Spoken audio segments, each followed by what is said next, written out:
ظاہر ہے کہ بہت ہی مشکل ایک لمحہ ہے.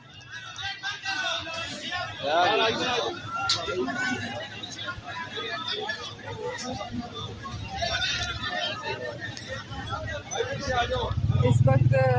شہید ارشد شریف کا جسد خاکی، وہ شہید جو اپنے گھر سے 3.25 مہینے سے دور تھا اور وہ چاہتا تھا کہ اپنے شہر واپس آئے، یہاں پر اس شہر کی فضا میں سانس لے، اپنے گھر والوں سے جا کے ملے. اور آج شہید ارشد شریف کا جسد خاکی ان کے گھر آیا ہے تاکہ ان کے گھر والے ان کا دیدار کر سکیں. ان کے عزیز و اقارب، ان کے وہ فینس جو کہ پورے ملک سے اس وقت یہاں پر ان کے گھر پر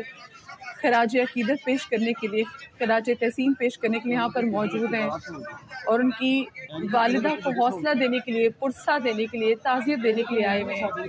آپ دیکھ سکتے ہیں AY نیوز کی فیملی، صحافی برادری بڑی تعداد یہاں پر موجود ہے. ان کے پروڈیوسر عدیل راجہ، وہ بھائی کی طرح علی عثمان، اور اس کے ساتھ ان کی فیملی کے لوگ، وہ تمام تر لوگ جو ہیں وہ ان کے جسد خاکی کو لے کے ان کے گھر کے اندر جا رہے ہیں. یہ بہت مشکل وقت ہے، نہ صرف ان کے خاندان والوں کے لیے بلکہ مشکل وقت ہے ان تمام تر صحافیوں کے ساتھ جنہوں نے ارشد شریف کے ساتھ کام کیا، ان تمام تر لوگوں کے لیے بھی جو ارشد شریف کا شو دیکھتے تھے، جو ان کی صحافت سے انسپائرڈ تھے. ایک ایسا نڈر صحافی جو کہ کبھی گھبرایا نہیں مشکل سے مشکل سوال پوچھنے میں بھی، جو کبھی گھبرائے نہیں جو مرضی حالات ہوں، جو کبھی ڈرا نہیں ان علاقوں میں جہاں پر آپریشنز، بڑے بڑے آپریشنز ہو رہے ہوتے تھے. شہید ارشد شریف گولیوں کی تڑتڑاہٹ سے کبھی نہیں گھبرائے، کبھی اپنی زندگی کی پرواہ کیے بغیر وہ پہنچ جاتے تھے. اور جس طریقے سے بڑے خوبصورت انداز میں ہم نے دیکھا، کاشف عباسی صاحب نے یہ بات کی تھی کہ وہ اپنے موقف پہ ڈٹ جایا کرتا تھا، وہ کبھی اس سے پیچھے نہیں ہٹتا تھا. جو بات سمجھ میں آتی تھی اس حساب سے وہ، اور سب سے پہلے پاکستانیت کا نعرہ لگاتے تھے، سب سے پہلے اپنے وطن کی بات کرتے تھے، اور وہ چاہتے تھے کہ یہاں سے کرپشن کا، لوٹ مار کا خاتمہ، اور اس کے لیے اپنا کردار وہ ادا کرتے تھے. وہ ہائی لائٹ کرتے تھے ایسے پہلوؤں کو جو کہ ان کو لگتا تھا کہ وہ معاشرے کے ناسور ہیں اور ان کا خاتمہ ضروری ہے، کیونکہ ایسے عناصر کا خاتمہ نہیں ہوگا تو ملک ترقی کی راہ پر گامزن نہیں ہو سکتا. تو ارشد شریف اسی بارے میں جدوجہد کرتے رہے، اور میں یہ سوچ بھی نہیں سکتا کہ وہ چہرہ جو ہم نے دیکھا تھا، جو 3.25 مہینے پہلے جس طرح سے آپ نے تذکرہ کیا کہ وہاں پر سے ان کی جو تصویر سامنے آئی تھی اس میں کرب کا پہلو بھی تھا، پھر بھی ان کے چہرے پر ایک دھیمی سی مسکراہٹ تھی، ایک مسکراہٹ ایسی تھی جس میں درد پوشیدہ تھا، جو یہ بتا رہا تھا کہ وہ کسی بھی طرح سے اپنا وطن چھوڑنا نہیں چاہ رہے تھے اس وقت، لیکن ان کو جانا پڑا. وہ صحبتیں نے برداشت کی. اور ساتھ میں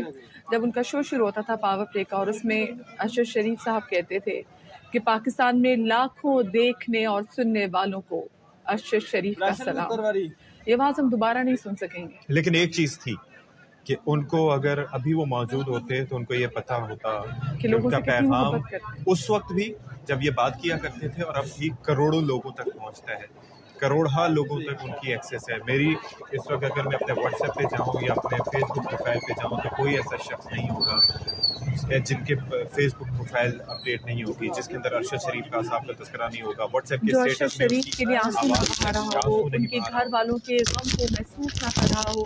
ان کے والدہ کی پہاڑ جیسے حوصلے کے حوالے سے بات نہ کر رہا ہو. اس وقت ہم جہاں بھی کوئی بھی سوشل میڈیا پہ، ہم چاہے فیس بک کھولیں، انسٹاگرام کھولیں، ٹویٹر کھولیں، ہر کوئی ارشد شریف کے حوالے سے بات کر رہا ہے. اور ارشد شریف کی وہی